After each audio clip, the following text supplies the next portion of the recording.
Every March 17th, St. Patrick's Day is celebrated around the world.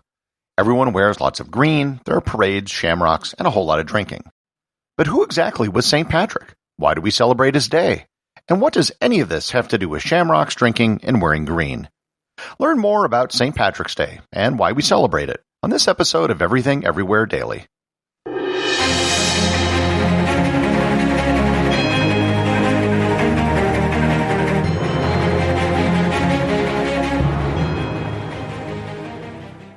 This episode is sponsored by Audible.com. My audiobook recommendation today is St. Patrick of Ireland, a biography by Philip Freeman. Ireland's patron saint has long been shrouded in legend. He drove the snakes out of Ireland. He triumphed over the Druids and their supernatural powers. He used a shamrock to explain the Christian mysteries of the Trinity. But his true story is more fascinating than the myths. The Patrick who emerges from this book is even more extraordinary than the patron saint of legend, a passionate, courageous, and very human figure who exerted an incalculable impact on the course of Irish history. You can get a free 1-month trial to Audible and 2 free audiobooks by going to audibletrial.com/everythingeverywhere or by clicking on the link in the show notes.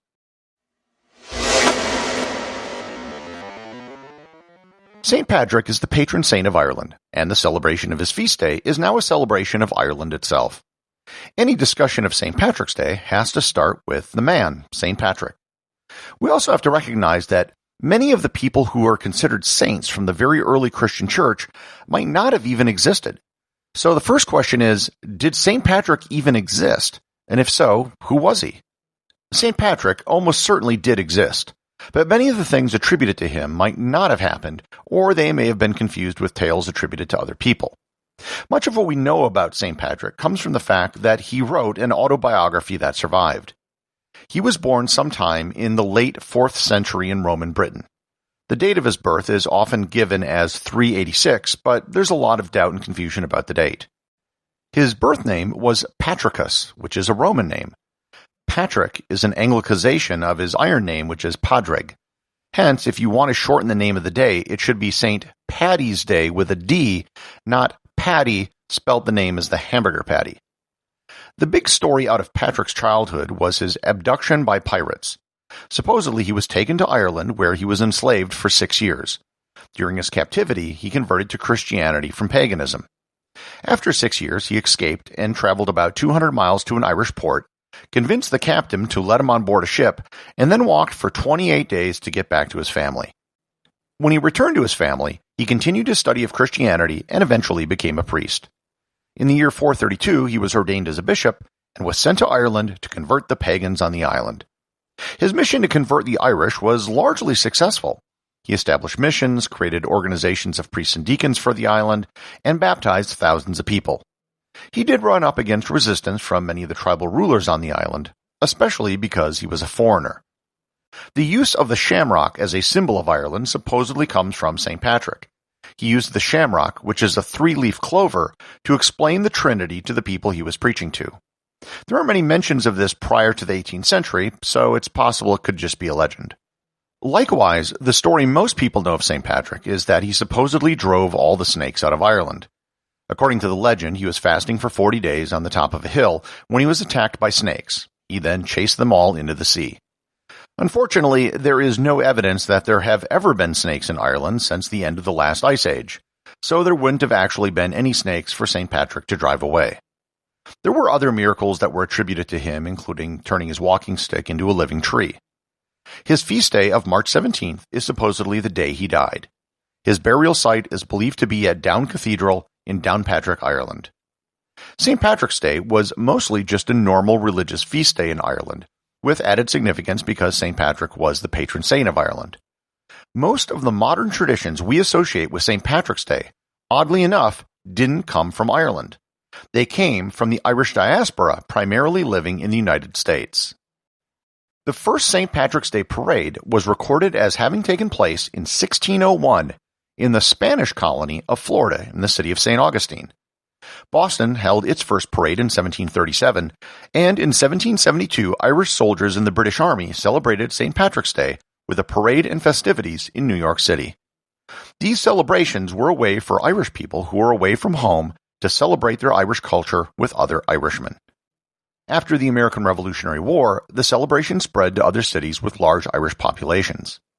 In the early 19th century, Irish aid societies such as the Sons of St. Patrick and the Hibernian Society began sponsoring more St. Patrick's Day parades and festivities. In 1848, the various Irish societies in New York joined together to create the New York City St. Patrick's Day Parade, which is still celebrated today. The rise in popularity of St. Patrick's Day festivities in the mid-19th century coincided with the surge in Irish immigration to America due to the Irish potato famine. Prior to this, most Irish immigrants to the U.S. were Protestant, but after 1845, the vast majority were Catholic. If you're wondering why Protestants were celebrating St. Patrick's Day before that, St. Patrick is also recognized as a saint in the Anglican Church. There was a great deal of anti-Irish sentiment in America during the 19th century, and the St. Patrick's Day celebrations were a way of showing unity and a way for Irish people to fight back. The association of the color green with Ireland only dates back to the 11th century, and the Book of the Taking of Ireland. This was further solidified with the green harp flag, which was adopted by the Irish Catholic Confederation in the 17th century. Oddly enough, the color associated with St. Patrick himself was usually blue, not green. In 1783, the Order of St. Patrick adopted blue as its color, but the Irish green eventually won out over the St. Patrick blue as the day became more associated with Irish identity than it did the saint himself. The city of Chicago famously dyes the Chicago River green on St. Patrick's Day. This tradition started in 1962 and actually started with sewage workers who used the dye as a way to determine the source of leaks. The total amount of dye used every year is actually only 40 pounds.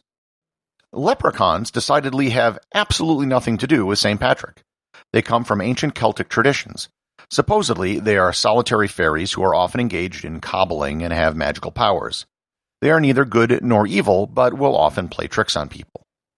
The traditional food of corned beef and cabbage is, not surprisingly, an American invention, not an Irish one. It was a staple of poor Irish immigrants in the 19th century who would often get corned beef from Jewish butchers in major cities. Today, St. Patrick's Day is celebrated all over the world, especially in Irish pubs, which are a truly global institution. While the religious observations of St. Patrick's Day did begin in Ireland, the modern celebrations of the holiday in Ireland are really an adoption of the festivities of the Irish diaspora outside of the country. It wasn't a public holiday in Ireland until 1903, the same year the first St. Patrick's Day parade was held in Ireland. In Ireland, there's now a 3-day St. Patrick's Festival, and the Irish government now uses the global celebration of St. Patrick's Day as their primary means of exporting Irish culture. So, the modern St. Patrick's Day celebration involves a day named after a saint born in Britain, which celebrates Ireland with traditions that actually started in America. The associate producer of Everything Everywhere Daily is Thor Thompson. Today's 5-star review comes from Podcast Republic listener Jill. She writes, I enjoy the brief but educational information. Well, thank you very much, Jill. If you manage to learn at least one new thing every episode, I think I've done my job. Thanks to all of you who have left reviews and support the show over on Patreon.com. Remember, if you leave a 5-star review, you too can have your review read on the show.